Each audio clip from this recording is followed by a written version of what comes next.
to see the people. Okay? And let's all say L'chaim, first of all. It's Chassidische Farbrengen. And by me, it's 1 o'clock in the afternoon, 1:15. I was expecting a bottle of Benedictine to pop out of the Zoom, but you guys didn't send it, so I have my own. I found some kind of a vodka, Amsterdam vodka. You know, it's pretty, but I have to say L'chaim. So let's all say L'chaim, Chevre. And I don't see the L'chaims. Can I see people saying L'chaim? Or in Australia, because of the lockdown, people don't have L'chaims in the house. Oh, that's what you think. L'chaim. L'chaim, L'chaim, Chevre, L'chaim. L'chaim l'bracha.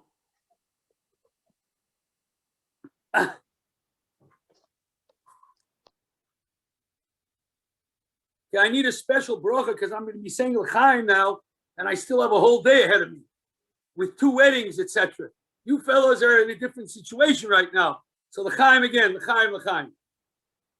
And I also, as you mentioned, I want to tell you all, as we're here in the Zoom, I didn't have this opportunity till now.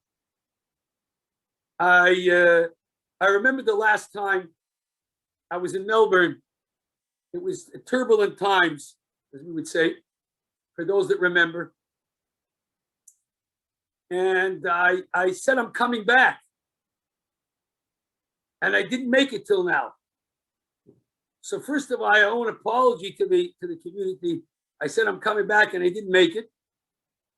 And there's a lot of things that happened since then. Health-wise, my mother passed away 3 years ago, 3.5 years ago. A lot of different things that went on. And because of that, I wasn't able to make it till now. But I want you all to know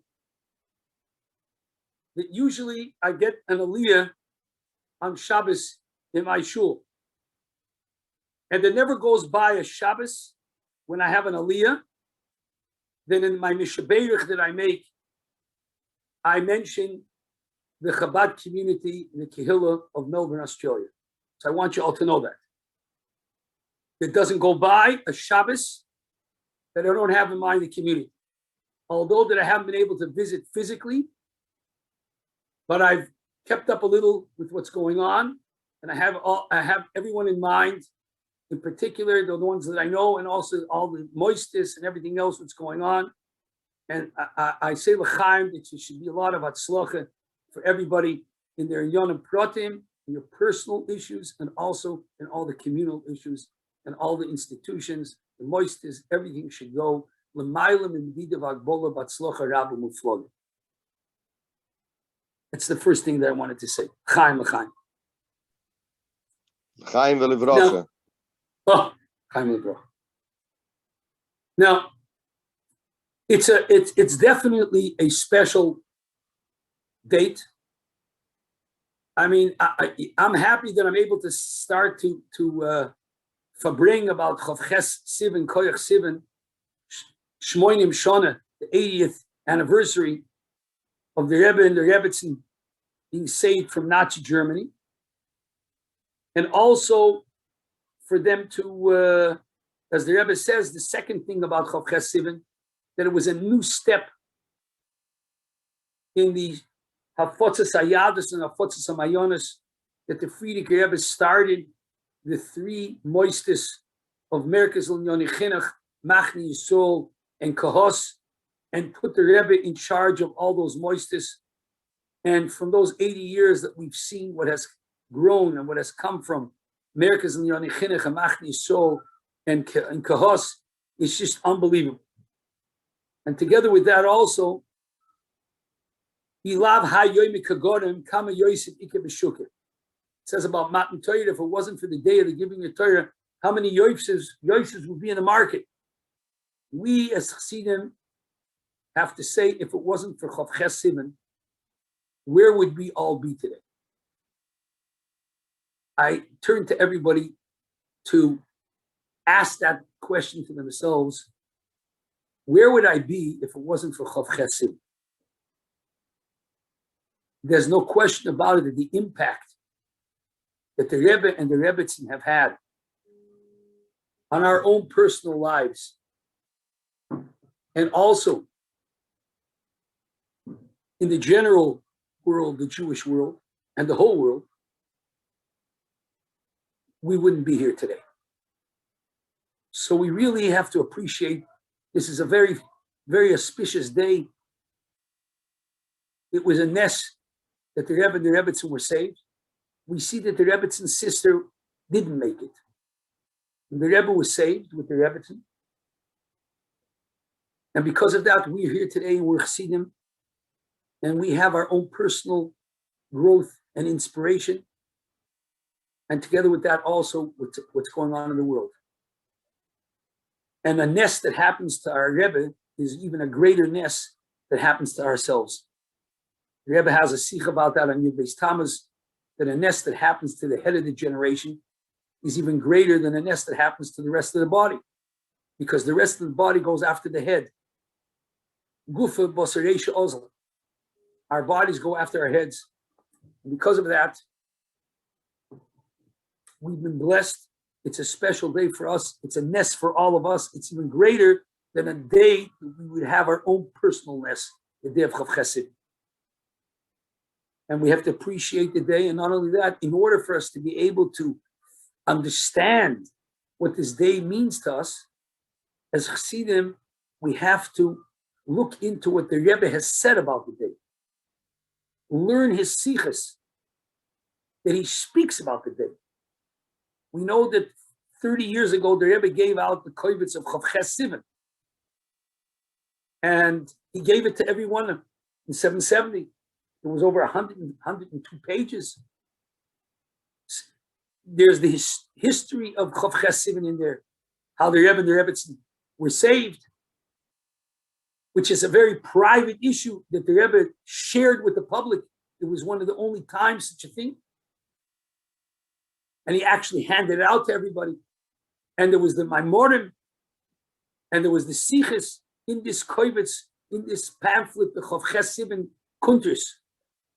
So I definitely say to all of us, we should definitely be tasting from that kovetz that the Rebbe gave to everyone 30 years ago on the 50th anniversary.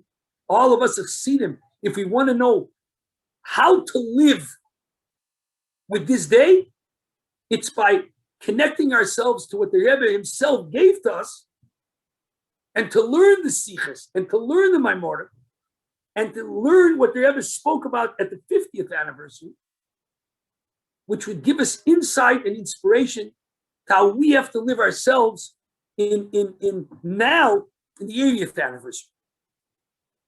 And of course, the Rebbe is Divrei Tzadikim Kayom La'ad.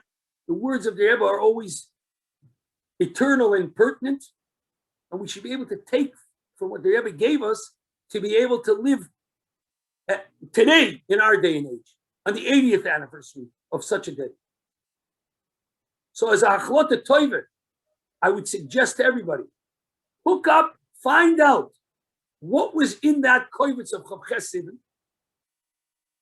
and try at least to learn one thing that was in that kovetz on the day of Chof Sivan on the 80th anniversary.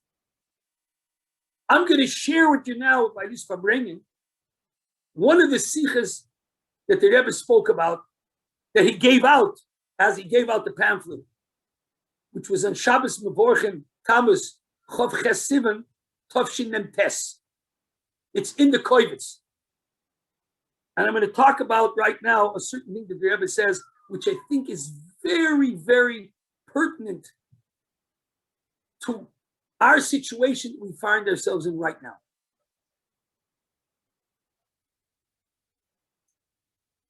You know, the famous question that the Meforshim asked,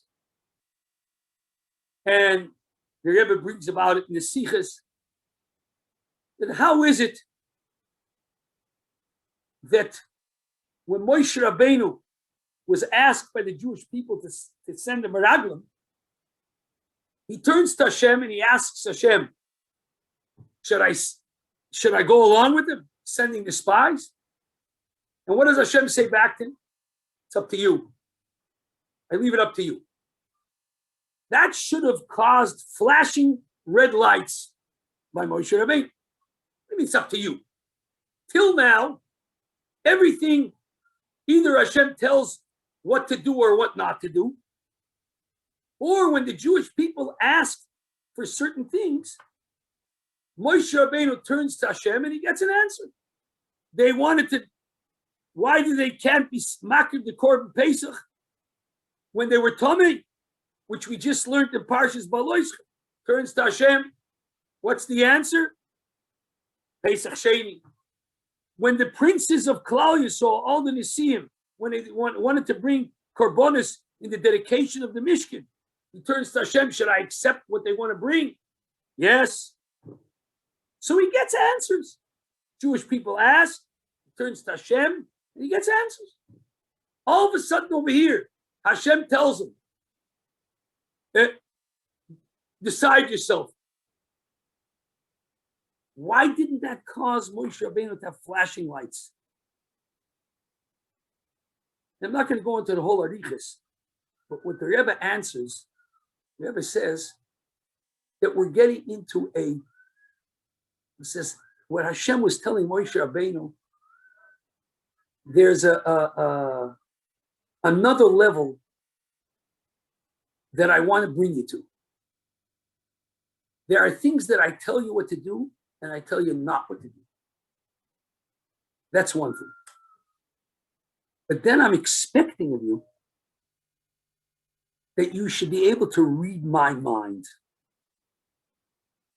That you should be able to put your heart and your mind into what's going on and to decide what I want without me having to tell you what I want.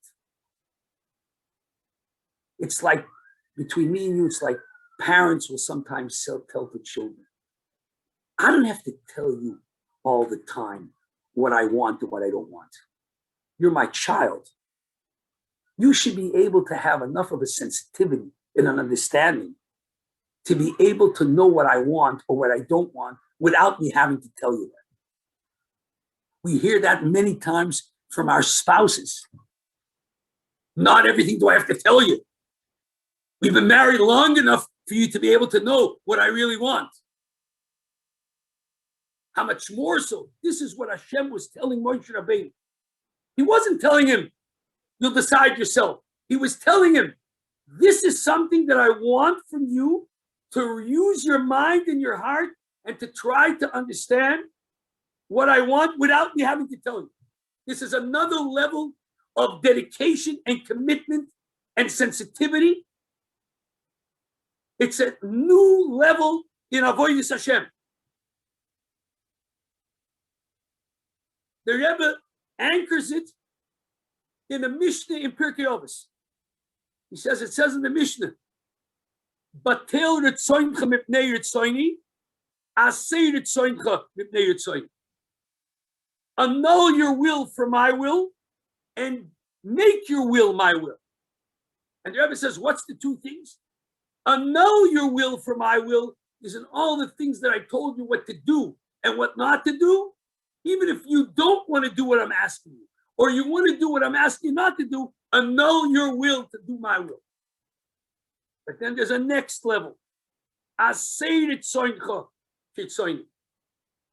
You work on your will that it should be my will without me having to tell you in advance.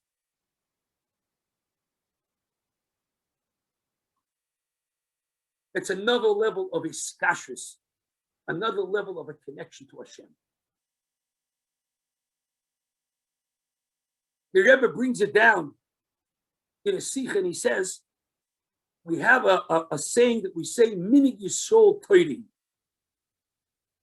that a Jewish custom is toirim.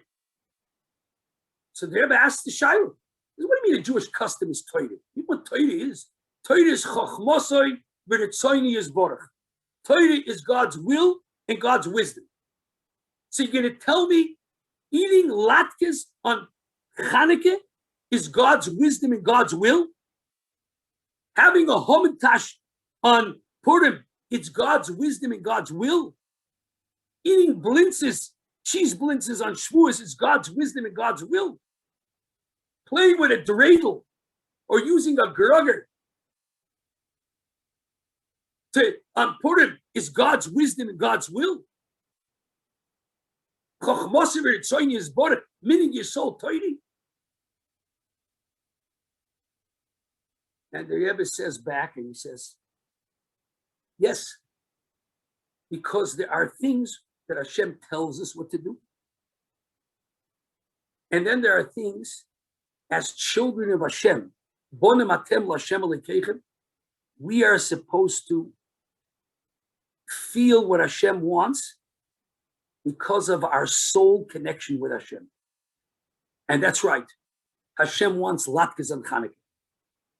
He wants kugel on Shabbos. He wants homen tashin on Purim. He wants cheese blintzes on Shavuos. Yes. He didn't tell us. We feel it ourselves as his children. That's meaning your soul training. And that's our kofis. He didn't tell us to make our kofis on Simchas Day. We understood it ourselves from our soul connection, our essential connection that we have with Hashem. That's what it's all about. Hashem is expecting it from us, that connection should come out. And that's what makes a minig so precious. And that's what makes, the Rebbe says, the simcha of Akofis even greater than the simcha of Sukkot, because it's coming from a deeper connection that we have with Hashem, that we're able to pick off what he wants without him telling us what he wants.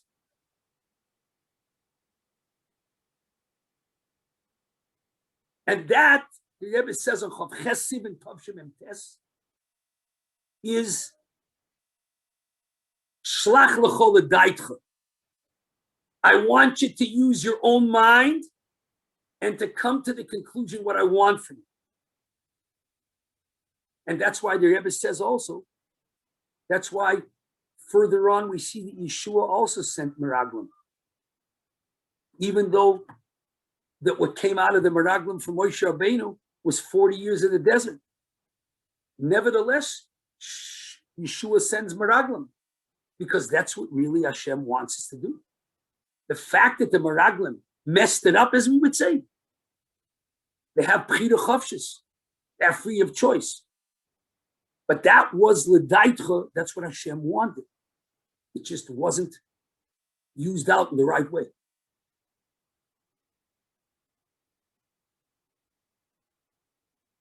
And this is something, as the Rebbe speaks about it on Koyach Sivan, Chof Ches Sivan, this is something that's so pertinent in our day and age. Until Gimel Tammuz, or until Chav Zayin Oder, the Rebbe was telling us all the time what to do and what not to do, and what he's asking for us to do. Then all of a sudden we find ourselves in a situation where we have to use our own minds. We have to keep on being connected. What does the Rebbe want from us? How does he want us to express everything in our day-to-day life? We're at the time that it's Shlach L'chol L'daitcha. We got to use our own minds. We're not going to be getting a day-to-day answer exactly what he wants us to do. We have to keep our connection, our iskashis to the Rebbe so strong, and carry out his directives in order for us to be able to be mechaven to what the Rebbe wants from us in our day-to-day lives, in our personal lives, in our communal lives. And he gave us the koyach for it. And the Rebbe says that's what's koyach sitting. The Rebbe being saved and coming from Nazi Germany, he gave us the koyach on this day. It's the fact that it's on koyach Sivan, that we should be able to be mechaven to what he wants from us what's the Ratzon of the Rabbi Shalom in all aspects of our lives, through the Torah, through the Sichas, through the Maimorim, through the English, the letters, and through the Hoyrois, his directives that he gave us, that we should be able to carry on the job that he wants us to do, to be able to be Oivdei Hashem for ourselves, to serve Hashem, and also to be able to be the true Neiris Lahor, the candles that give light and enlighten the world too, as Shluchim, the Shlach, as Shluchim of the Rebbe. And this he gives us the koyach. And that's why it's koyach. Ashgocha protest, it's koyach. Then he's seen as koyach to be able to bring the Torah down to earth in the month of Matan Torah, and to bring it down to a level where we have to be mechaven. We're not being told exactly what to do. He gave us the koyach to be able to do. In all the treasure chest that we have, in his sichas and his maimorim and everything else. It's just a matter of us using that treasure chest that he gave us. And he also told us, Odom korav eitzel atzmi. A person is not neutral and objective in his own life. So asay l'charav. Everyone should try to have a mashpia. So he should be able to discuss things with. That he shouldn't just build on himself, but he should have who he discusses things with, so that he should have more of an objective opinion. And the mashpia should be able to help him to be able to carry out his achlotus that he had in his life, that he makes. I remember in my first yechidus that I went into the Rebbe by myself when I was 15 years old. It was the first time I went in by myself for my birthday. Till then, with my parents, it was a simcha. We came to New York. The first time I went myself was at 15 years old. And my Yiddish wasn't up to par. My mama loshen was English. My mother's originally from Chattanooga, Tennessee. And my father's from Elizabeth, New Jersey. They were both born in America. So my mother tongue was English. And my Yiddish, I was picking up from Likutei Sichos, learning. That's how I learned Yiddish. And I went into Yechidus, and I wrote to the Rebbe in English my letter. And then I wrote at the end of the letter, I said to the Rebbe, because my Yiddish is about up to 80% up to par, I don't want to miss anything that the Rebbe tells me. So I'm asking if the Rebbe could speak to me in English. That was the only yechidus that I asked the Rebbe to speak to me in English. The Rebbe spoke to me in an Oxford English. When I left the Farbrengen, when I left the yechidus, I had to go to the dictionary for a couple of words to pick up if I understood it 100%. And one of the things I wrote into the Rebbe, I asked for an eitzah for consistency. I said to the Rebbe, you know, you make achlotas toivas, you make good resolutions. And then afterwards, they last a month or two. And then it fizzles out. I need an eitzah for consistency.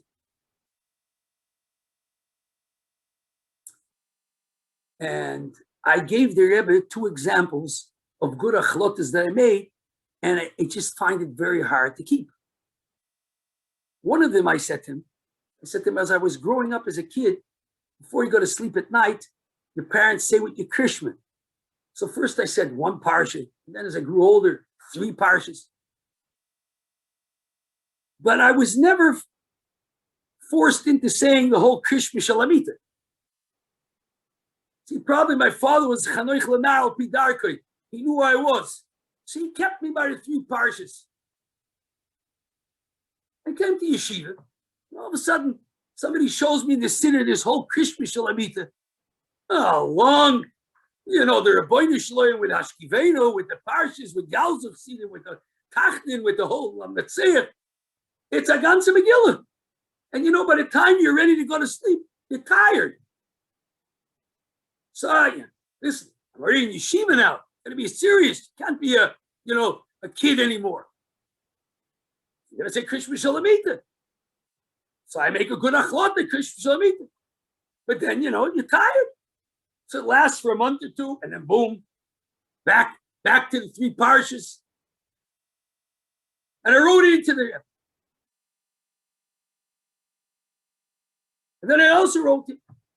I come to Farbrengen, and I want to listen to the whole Farbrengen, and I make good hachlotas to listen to the whole Farbrengen. And then I find myself in the middle of the Farbrengen daydreaming. Doesn't hold. And the Rebbe answered me back and he told me, when you make hachlotas, you make good decisions, resolutions, you should discuss it with either a mashpia or an elker bocher or an older bocher. And they'll help you to be able to make the hachlotas, which ones are realistic, and also they'll be with you and talk to you about it from time to time to help you to keep consistent by giving you chizuk and idud in the hachlotas that you make. Now, you have to understand, when the Rebbe said an elter bocher, when I came to yeshiva, I came from Toronto, Canada to New York. Toronto, Canada is similar to Melbourne, Australia. It's a balabatish place. You have a front yard, you have a backyard. You have a house that's normal with trees and flowers and the whole works. There's not even sidewalks on most of the streets because people give you the right of way all the time. And I come to New York. New York is not even United States, it's New York. And I had a rough time. I didn't have any family there. In this dormitory, everything's in Yiddish. I got to learn a new language. It wasn't an easy time. And there was an elker bocher that was my counselor in camp. That he took a personal interest in my life, and he adopted me as a big brother. And he took care of me day and night.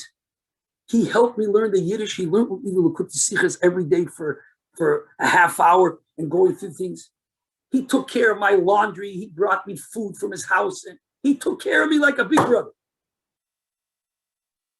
And when the Rebbe said an elker bocher, an older bocher, I saw right away how the Rebbe sees, like we just recently saw in the Yoim Yoim, that the first Yechidus is Lefi Mahus Adam. I saw how the Rebbe knows who he's talking to. Tells me an elder bocher. I understood. Not only that, I'll tell you something else.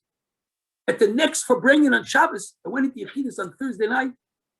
In the Pirkei Avos Sicha, the Rebbe spoke about the guys that daydream in the middle of the Farbrengen. And then I realized that what the Rebbe gets in Yechidus sometimes goes on the table by a Farbrengen on Shabbos. But the Rebbe said to me, Asay l'charav, to be able to have consistency in avodas Hashem, Asay l'charav, either a mashpia, an older bocher, the Rebbe gives us directives. He helps us. He gives us his Torah, his sichas, his maimonim, his letters, so that we should be able to be mechaven l'daitu. We should be able to know what he wants from us. That's the koyach of koyach Sivan. He's giving us the koyach to be able to be chassidim the way we're supposed to. So I'm going to say l'chaim. I would appreciate if everybody could participate. I mean, sitting and looking at a screen is not so simple to farbrengen. So if I see at least a little bit of feedback, to say l'chaim back, Sivan, we've been blessed that we have technology that we can connect from all over the world. I'm sitting in Eretz Yisrael, Kimitzian, Teitzei Torah, Dvar Hashem Yerushalayim. So let's all say l'chaim, Chevre. L'chaim for Eretz Yisrael, that everything should work out with Toiv Anir Vanigla, B'chesed B'rachmim. L'chaim for the whole world. L'chaim. I see everyone just, can I see the cups? L'chaim. Harav Kluvgan, can I see a cup?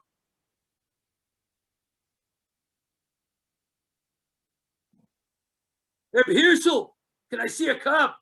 Oh, Chaim. Reb Chaim Shviak, Chaim. L'chaim B'bracha. Bachad Oliver, I see. See all the Chevre. Baruch Moshe. The Coopers. Koil Menachem. Bittul Alein, Koil Menachem. L'chaim v'lebracha. Rabbi Dickstein, Chaim. L'chaim. Rabbi Niyazel, L'chaim. Reb Mani, it's been a long time since we saw each other last time.